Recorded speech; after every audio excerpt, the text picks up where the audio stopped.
Okay, so I'm going to work through this problem from the quiz. I've already put it on the board.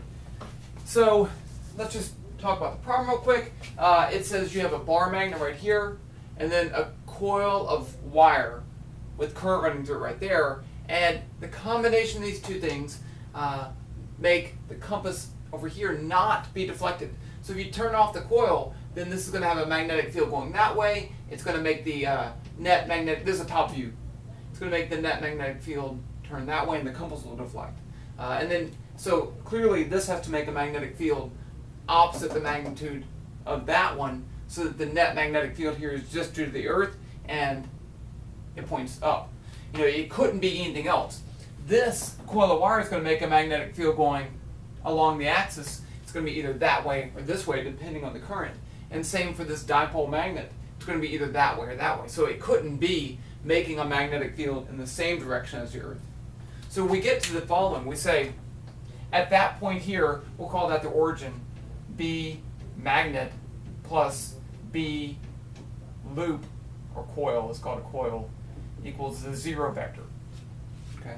Now, since we're dealing with these two adding up to the zero vector, then the magnitudes have to be the same. So I could say the magnitude of the magnetic field equals the magnitude of the magnetic field due to the coil.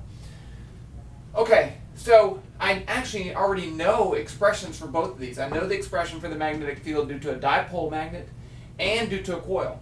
So I can just set those equal to each other, and I just need to solve for what I don't know, which is the number of loops in the coil. Okay, let's start with the magnet. So the magnetic field due to a bar magnet is going to be, see, it's mu naught over 4 pi 2 mu over r m cubed. I'm going to call this rm because it's the distance from the center of the magnet to the compass, because this is where we want to find the magnetic field. If I move this, then they won't be the same at that point. Okay, but that's the magnetic field due to the magnet. Mu naught is a constant. Mu naught over 4 pi is a constant. Mu is the magnetic dipole moment of that magnet. Okay. Now, what about the magnetic field due to a loop? We've given several versions.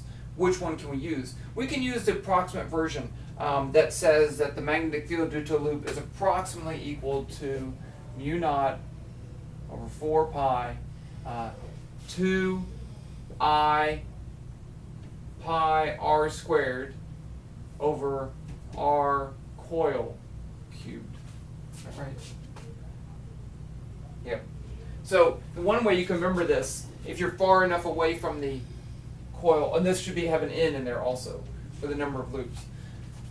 This is pi r squared is the area of the loop. Current times area gives you the magnetic dipole moment of one loop if you're far enough away from it. So that's it. I mean, we know everything here. I know mu, I know the radius of the loop, I know the two distances to the coils. So I'll have to solve for n. These cancel, the 2's cancel. Okay. These do not cancel because they're different distances. So if I just solve this for n, I get n equals, let's see, mu over r magnet cubed, r coil cubed, over I times pi times r squared. Now that's the radius of the coil.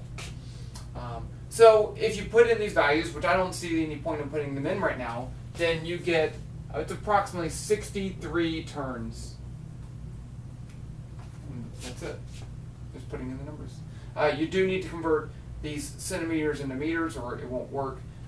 These actually, you can leave in centimeters because the conversions will cancel, but it won't cancel right there. So that one definitely has to be in meters. And that's it.